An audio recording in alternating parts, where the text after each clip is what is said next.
Hi, my name is Owen Flood, and today I'm here to talk to you about the Secrets of Body Language video. There's a lot of interesting things that happened in this video.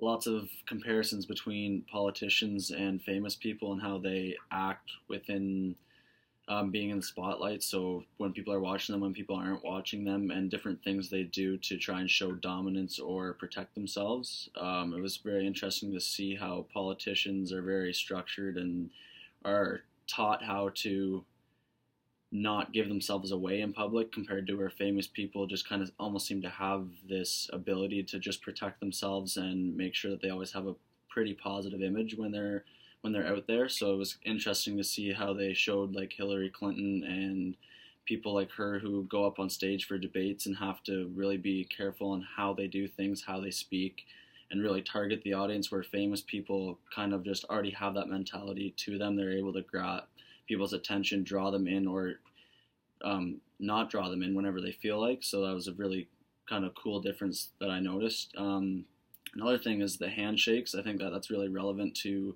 this field. We meet a lot of people. We do a lot of handshaking and stuff like that with potential clients, potential co-workers.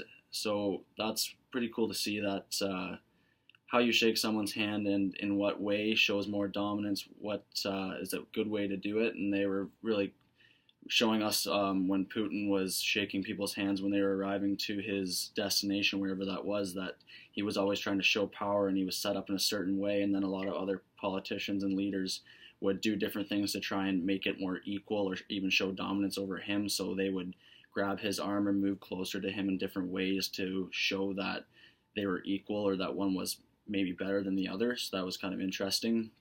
It was also interesting to see that they're very defensive, especially politicians, when they're up at the stand and people are trying to speak to them and they're answering questions. They will cross their arms or they'll hold the stand to show that they're aggressive or that they're assertive.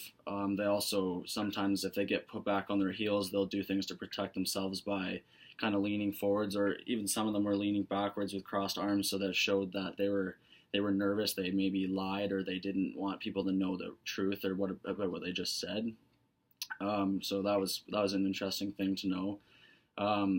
Even with that kind of stuff helping us in this field, like when we're working with clients, if we're sitting across the desk from somebody or dealing with them in any other way, not to have crossed arms, to have more of a relaxed style, so that people will approach us and not be worried about it. So not getting defensive is a big thing, and having the proper body language to show that we're open and not closed to what other people think, or that we're open to new things, open to listening to people, because a huge part of our job is listening, where we do teach a lot, we do a lot of that kind of stuff, but listening and understanding what the client wants is really big. So learning the proper body language behind that and what people think is better than other things is a really big advantage to us.